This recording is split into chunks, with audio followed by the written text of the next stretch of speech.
ہائے ہائے، ایک واقعہ سناتا ہوں. ایک آدمی آ کر نبی سے کہتا ہے یا رسول اللہ زنا کرنا چاہتا ہوں، مجھے اجازت دیتے. کوئی ہمارا شاگرد ہمارے سامنے یہ بات کر سکتا؟ یا رسول اللہ میں زنا کرنا چاہتا ہوں، مجھے اجازت دیتے. تو ایک دم صحابہ بفر گئے. تو ہم نے کہا پیچھے ہٹ جاؤ، سب کرو. کہ بیٹا آگے آ جاؤ، آگے بیٹھو. تو چاہتا ہے تیری ماں سے کوئی زنا کرے؟ کہا جی نہیں.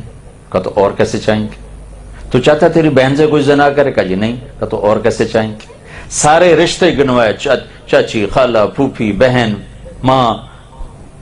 تو وہ کہتا نہیں نہیں نہیں نہیں.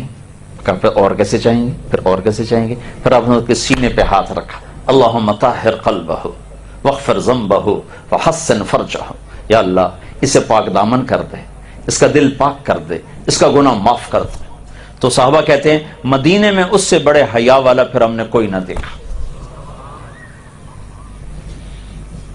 ایک بازاری عورت، فاحشہ عورت، غیر مسلم، فاحشہ بازاری عورت، وہ گزر رہی تھی، آپ کھانا کھا رہے تھے. کہنے لگی ایک ایسا نبی ہے جو کسی کو کھانے کی صلاح نہیں مارتا. آپ نے کہا آ جا. اس کو بٹھا لیا. کہا کھا کا نہیں، وہ نہیں کھاؤں گی. وہ تو ٹانٹنگ کر رہی تھی، ذلیل کرنا چاہتے. کہا جو تیرے منہ میں ہے نا یہ نکال کے مجھے کھلا. وہ کبے نو لت پئی، اس سے دو گیا. وہ تو بے عزت کرنا چاہتی تھی. نبی کے منہ کا لعاب جس منہ میں جائے گا تو ایمان ساتھ نہیں جائے گا. وہ کہنے لگی جو تیرے منہ میں وہ نکال کے کھلا. آپ نے وہی کھلا. تو آپ نے وہی منہ سے نوالا نکالا، یوں اپنے ہاتھوں سے اس کے منہ میں ڈالنا تھا کہ ایمان بھی اندر چلا گیا اور مدینے کی سب سے حیا والی عورت بن گئی. میرا نبی کیسا معلم ہے. دنیا کا مشکل ترین کام ہے انسان کی تربیت.